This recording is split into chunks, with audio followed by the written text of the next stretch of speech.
Hi, Goddess of Love here again. Kamusta kayo dyan mga goddess ko?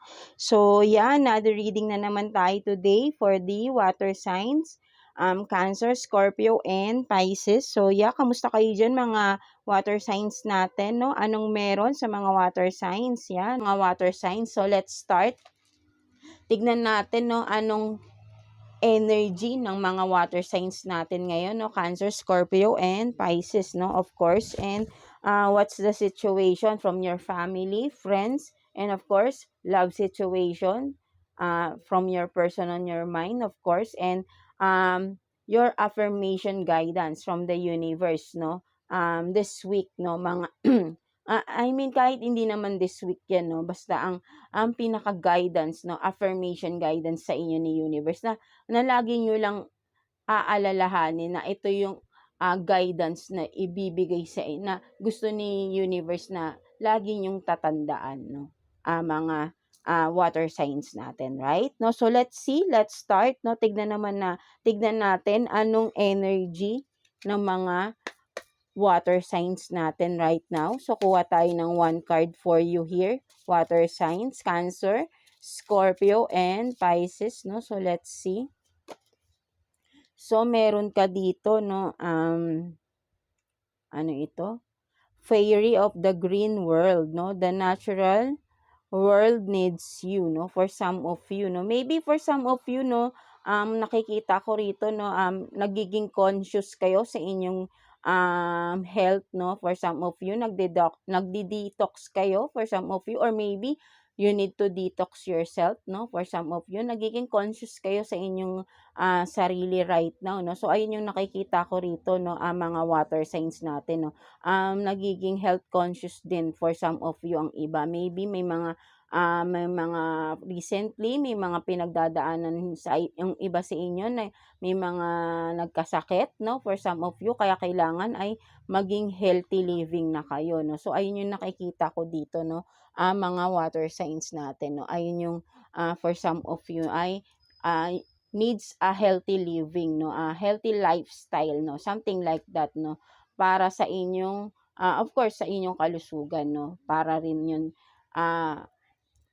makabuti rin para sa inyong sarili, right? Nagiging health conscious ang for some of you, no, mga water signs natin, right? No, so let's see ano namang sitwasyon pagdating sa inyong family, right? No, so let's see, kuha tayo ng 2 cards for you here. Water signs, Cancer, Scorpio, and Pisces, no? Family situation for water signs, please. Family situation for water signs. So let's see. So the artist, right? No, so ang nakikita ko dito, no, for some of you water signs, nagkakaroon ng, kumbaga ay sabihin natin na pagdating sa business, ano man itong mga pinagkakaabalahan within the family, no? Siguro for some of you, may family business kayo at nagtutulungan kayo para magkaroon ng magandang outcome, or maybe kayo mismo gumagawa ng mga products ninyo. Nagiging more artistic, no? For some of you, no, mga water signs, no? So nagsishare kayo ng mga ideas for some of you, no, within the family, no, regarding sa kung ano man meron na kailangang i-share, no, something like that, no. So ayun yung nakikita ko rito, no, hindi madamot, no, for some of you nagsi-share ng mga ideas, no, sa within the family, of course, no. So what else?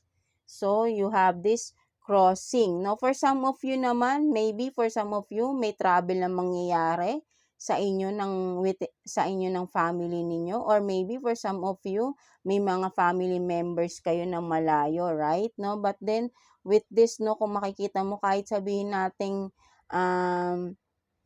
may boundaries, may malayo, no, hindi nawawala ang communication, right? Ganun pa rin, no, kumbaga with walang hadlang, no, within the family, no, talagang laging updated, no, for some of you, right? And then for some of you naman, ang nakikita ko rito, no, mayroon kayong family member na malungkot, na maybe nagtatrabaho sa ibang bansa, nalulungkot na siya, no? Maybe ay pwede niyo siyang kamustahin din, no? For some of you, no? Mga water signs natin, right? No? So, medyo nalulungkot itong tao na ito, no?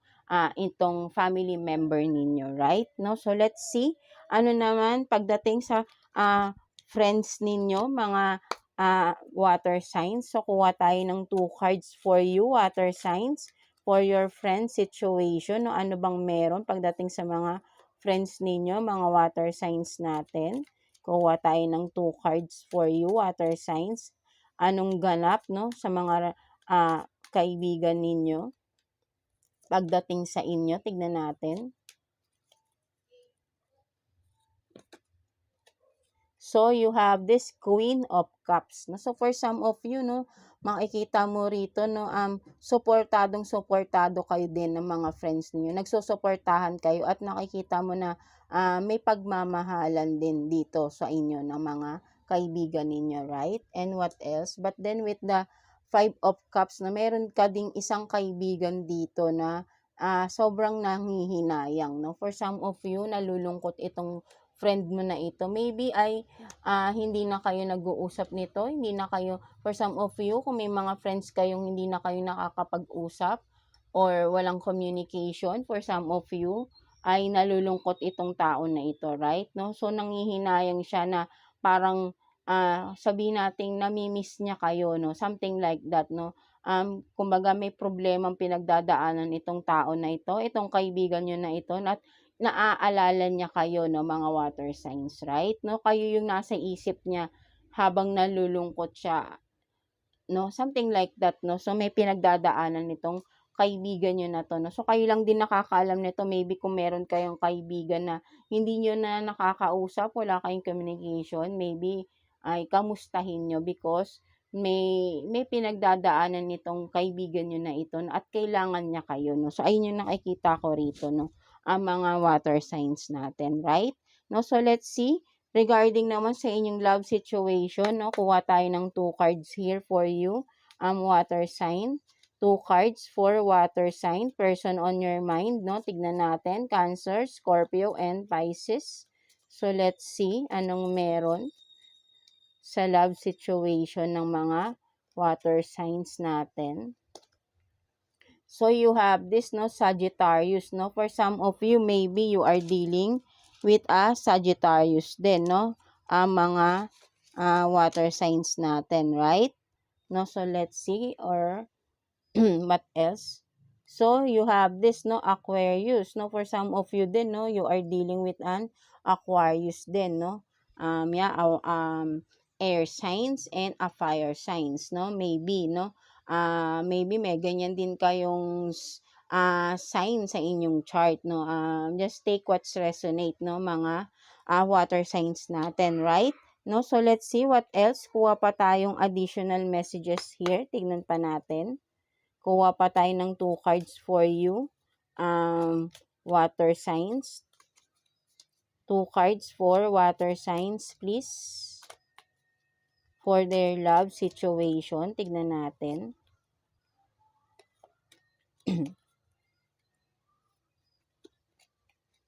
So, no obligation to take advice from others, no? So, meron ditong matigas ulo, no? For some of you, no?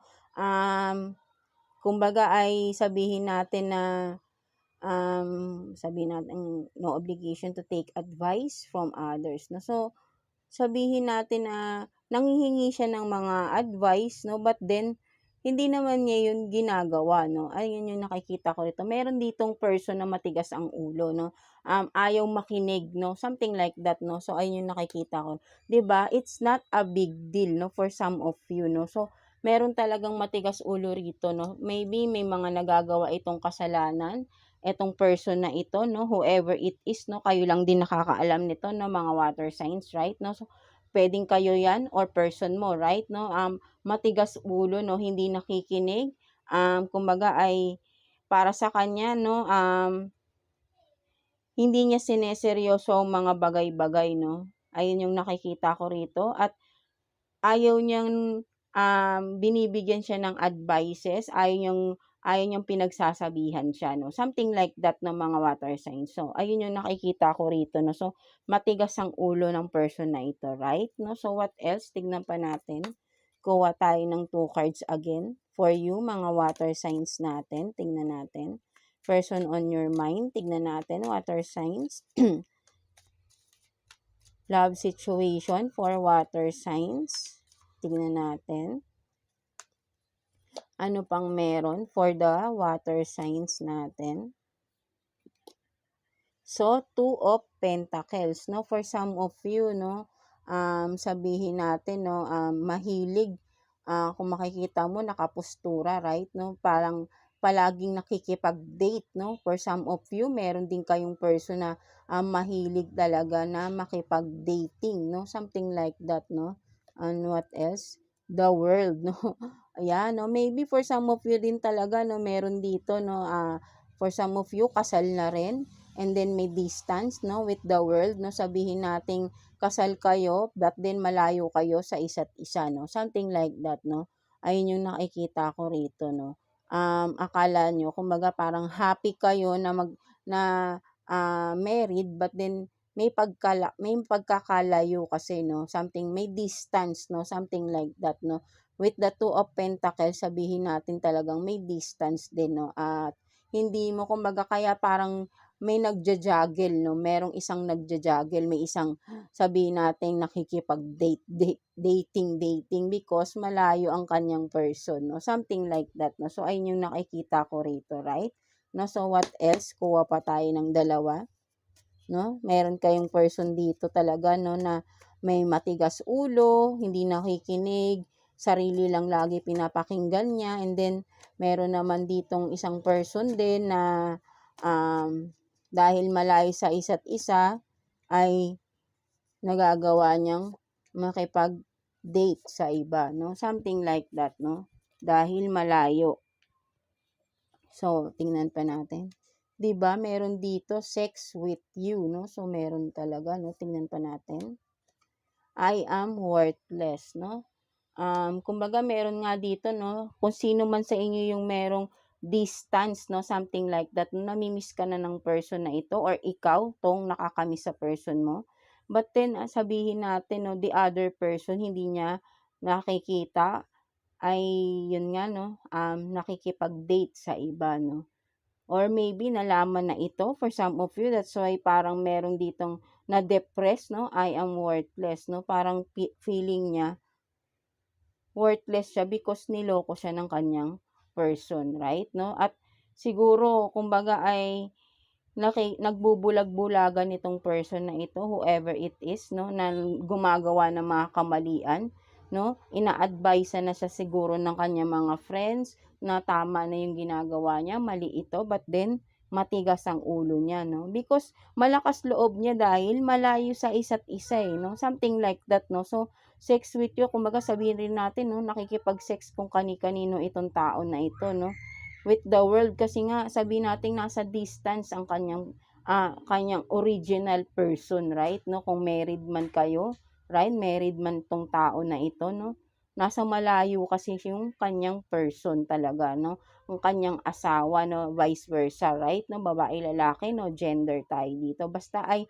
meron ditong committed person na matigas ulo, mahilig sa sex, nakikipag-sex kung kani-kanino, something like that, no? Hindi nakikinig ng mga advices, no?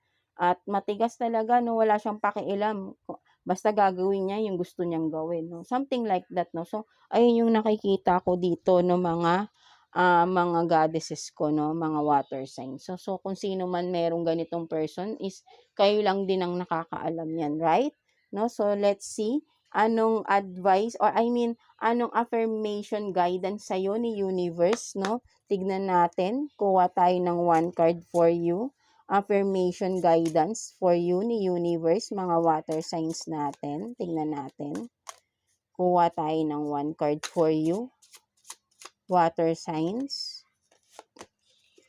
So, fearless. No? So, sinasabi sa'yo dito, no, ni universe, no, i-affirm mo sa sarili mo, no, ang mga water sign na fearless ka na matapang ka, no? Lagi mo sasabihin sa sarili mo, gawin mong motivation ito sa sarili mo, no? Sinasabi sa'yo ni universe na i-motivate mo yung sarili mo na maging matapang ka. Ito yung i-affirm mo, no? Sa iyong sarili. Matapang ka. Ano man kakaharapin mong hamon sa buhay, matapang ka, kaya mo yan, right?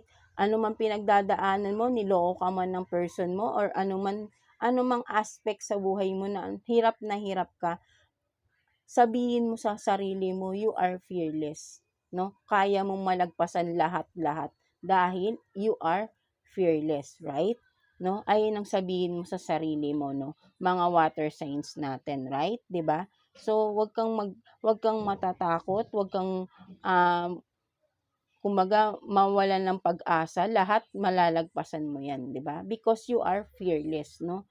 Gawin mo 'yan sa sarili mo, no? Napapanghinaan ka ng loob because may mga problema kang nasasaktan ka, eh. But then tignan mo 'yung sarili mo, sino ka ba dati, right? Napakatapang mong tao. Marami ka nang nalagpasan na problema, na pagsubok, ito pa ba hindi mo malalagpasan, right? No, so i-affirm mo sa sarili mo that you are fearless, no, mga water signs. So ayun yung sinasabi sa iyo dito ni universe, right? No, kaya mo malagpasan 'yan. Matapang ka, kayang-kaya mo 'yan, no? Huwag mong i-down yung sarili mo, right? Mga water sign, ano man yung pinagdadaanan mo ngayon, kayang-kaya mong lagpasan 'yan. Fearless ka, eh, matapang ka, 'di ba?